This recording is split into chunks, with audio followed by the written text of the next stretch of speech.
Olá, turma, tudo bem?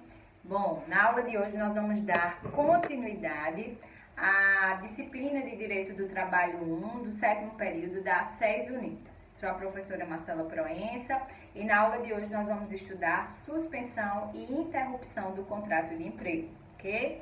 Eu disponibilizei um material complementar que vocês podem utilizar quando estiverem assistindo esses vídeos e vai facilitar o entendimento de vocês.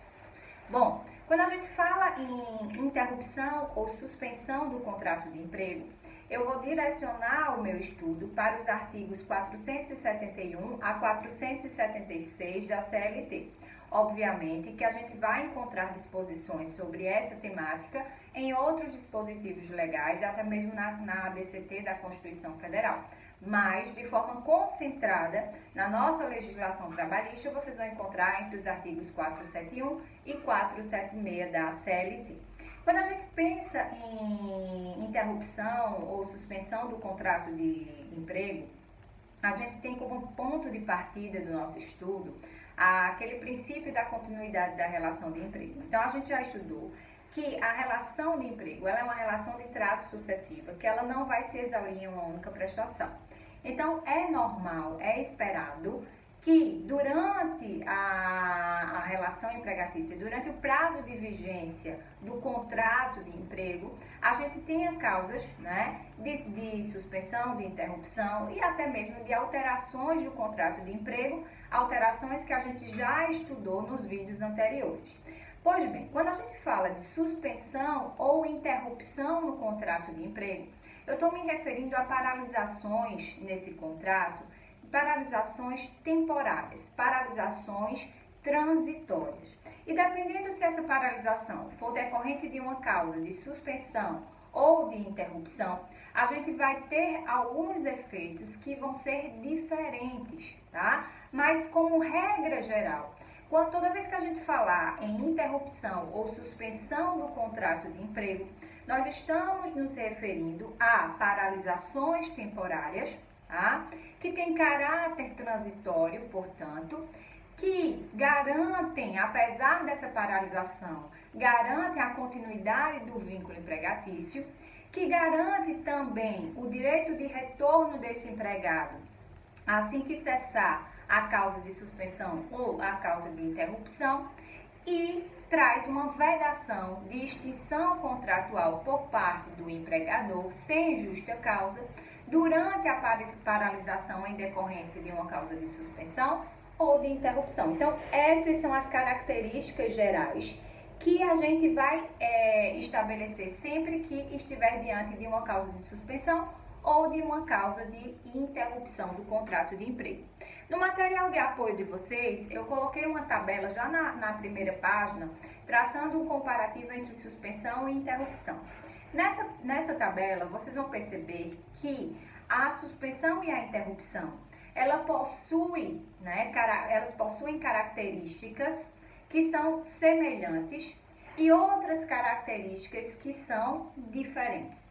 Então, quando eu estou diante de uma causa de suspensão ou de interrupção, eu vou ter como um ponto em comum entre as duas situações, é que em ambas eu tenho a paralisação da prestação dos serviços, ou seja, eu não tenho o trabalho. O empregado ele não presta a sua principal obrigação, que é a sua força de trabalho. Então, tanto na suspensão quanto na interrupção, eu não tenho trabalho. Tanto na suspensão quanto na interrupção, o empregado ele tem o direito de retorno e tem direito de receber todas as garantias e benefícios que foram concedidos aos demais empregados nesse período de sua ausência. Então, esses seriam os pontos em comum. E quais são os pontos de divergência? É que na suspensão eu não tenho trabalho e não tenho pagamento de salário. Já na interrupção eu não tenho trabalho, mas eu tenho o pagamento do salário. A gente fala que na suspensão é sem salário, sem trabalho, sem salário. Na interrupção é sem trabalho, com salário, tá? E outra distinção importante é que, como regra geral, na suspensão, eu não vou contar esse período de paralisação como tempo de serviço e não há o recolhimento do FGTS. Já na interrupção, o tempo de paralisação eu vou contar como tempo de serviço e vou continuar recolhendo o FGTS daquele empregado. Tem exceções?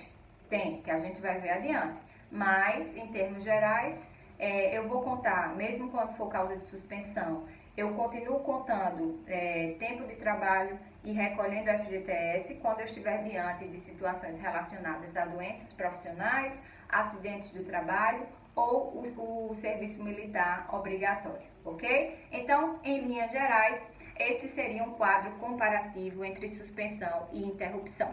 Agora a gente vai ver de forma detalhada algumas situações de suspensão do contrato de emprego, que também está aí no material de apoio a partir da página 2. Então, a primeira situação é a suspensão disciplinar. Na suspensão disciplinar, a gente estudou já, quando falou dos poderes do empregador, a gente viu que um dos poderes do empregador é a aplicação de penalidades ao empregado. E uma dessas penalidades é a suspensão, que a gente vai chamar de suspensão disciplinar. Então, na suspensão disciplinar, o empregado, em decorrência de ter cometido uma falta grave, ele vai ser afastado de suas funções como uma forma de penalização e durante esse período de afastamento ele não vai receber o seu salário, ele não vai ter contado aquele tempo como tempo de serviço, não vai recolher FGTS, ou seja, trata-se realmente de uma penalização. Nesse ponto específico, eu chamo a atenção para o artigo 474 da CLT, que estabelece que essa suspensão não pode ser superior a 30 dias, sob pena, né, do empregado ele pedir a rescisão indireta do contrato de emprego, alegando falta grave do empregador. Então, suspensão disciplinar pode, é causa de suspensão, mas não pode ser superior a 30 dias, ok? Segunda situação é o afastamento por doença ou acidente, né, que seja superior a 15 dias. Então, o afastamento por doença ou por acidente, seja eles, né, seja uma doença, seja um acidente do trabalho, profissional ou não, ela vai ser causa de suspensão do contrato de emprego, tá? Até 15 dias, a gente está diante de interrupção. Por quê? Porque o empregado, ele vai se afastar e vai receber o seu salário pela empresa, né? Desde que esse afastamento seja devidamente comprovado, atestado, enfim. Agora, a partir do 15º dia, passa a ser de competência do INSS, do regime de previdência social, o pagamento do benefício previdenciário. Então, vai ser, quando eu tiver um afastamento, que ele seja superior a 15 dias, tá? Esses 15 primeiros dias é de competência da empresa, o respectivo pagamento.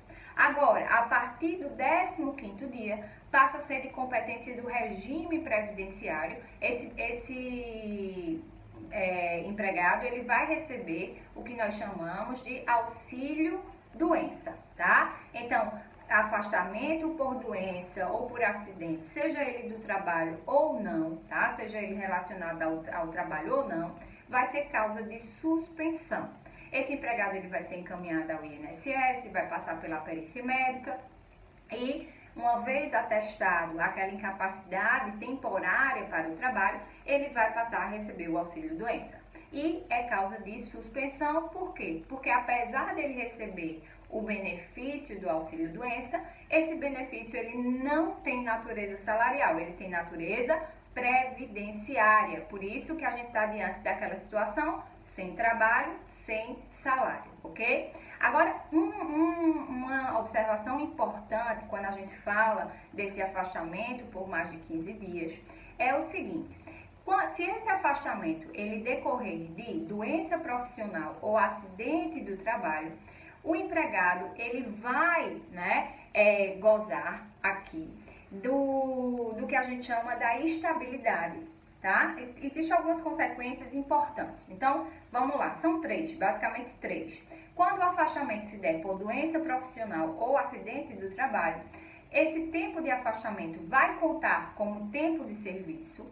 O empregador ele vai continuar recolhendo o FGTS e o empregado ele vai gozar da estabilidade provisória. Então, nós temos 3 consequências importantes quando a gente classifica que esse afastamento ele decorreu por motivos, né, de acidente ou doença do trabalho, doença profissional, ok? Essas disposições que eu falei para vocês encontram no artigo 59 da Lei de Benefícios, que trata do auxílio-doença, no artigo 476 da CLT e no artigo 4º da CLT também.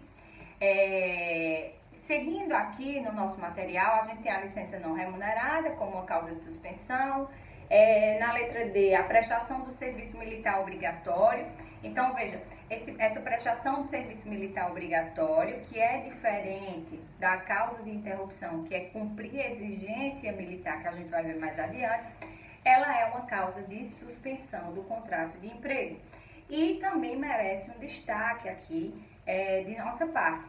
É que quando se tratar de afastamento para cumprir esse serviço militar obrigatório, vamos estar diante de uma causa de suspensão, ou seja, a gente não vai ter pagamento de salário, mas a gente vai continuar contando esse tempo como tempo de serviço e vamos continuar recolhendo o FGTS do empregado, ok?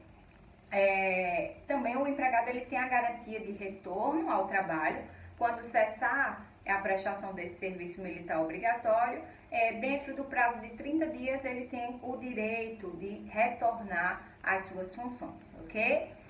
A gente tem também como causa de suspensão do contrato de emprego a greve. Então, a greve, ela trata-se de um movimento paredista, a gente vai estudar de forma mais aprofundada na disciplina de Direito do Trabalho 2, tá? Está prevista na Lei 7.783 de 89 e, via de regra, é uma causa de suspensão do contrato de emprego. Então, eu não tenho salário e não tenho pagamento de... Aliás, eu não tenho trabalho e não tenho pagamento de salário, ok? Mas por que eu falo via de regra? Porque pode ser, e geralmente é o que acontece, quando existem as negociações coletivas a fim de dar um fim àquele movimento paredista, muitas empresas acabam negociando com os seus empregados o pagamento dos dias parados ou a compensação dos dias parados.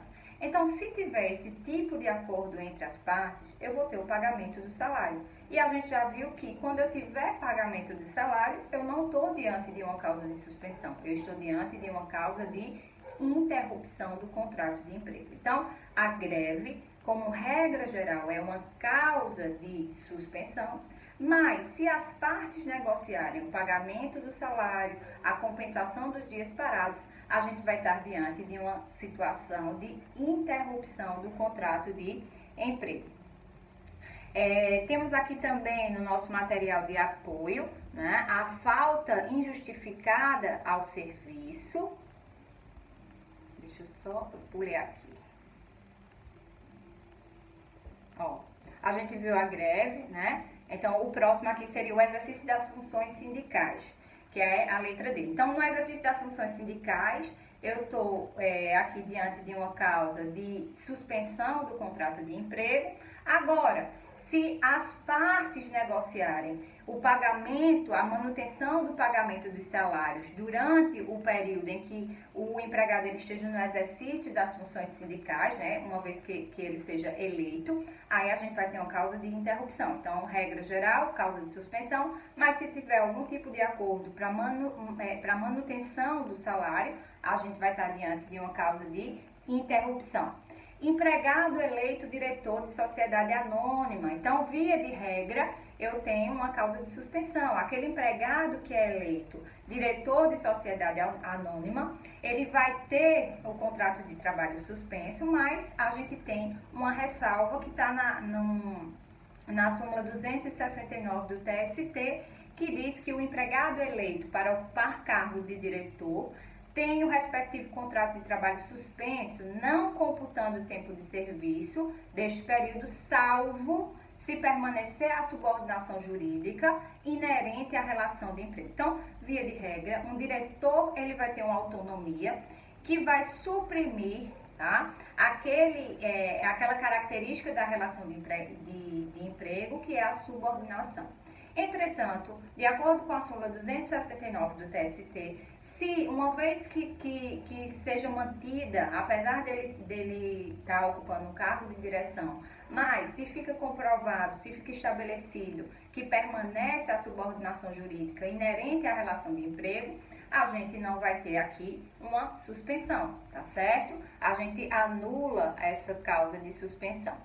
Eu vou ter aqui também as licenças não remuneradas, na letra F. Na letra G, o afastamento do empregado em caso de prisão. Então, em caso de prisão do empregado, enquanto esse empregado esteja preso e tenha o trânsito em julgado da sentença, a gente vai ter uma causa de suspensão. O contrato de trabalho ele pode ser extinto por justa causa, não é? Caso se mantenha a prisão.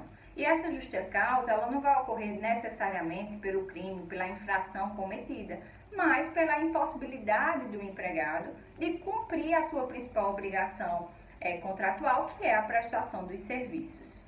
Temos também a aposentadoria por invalidez, que está no artigo 475 da CLT. Então, de acordo com o 475, a aposentadoria por invalidez, ela não é causa de extinção do contrato de emprego.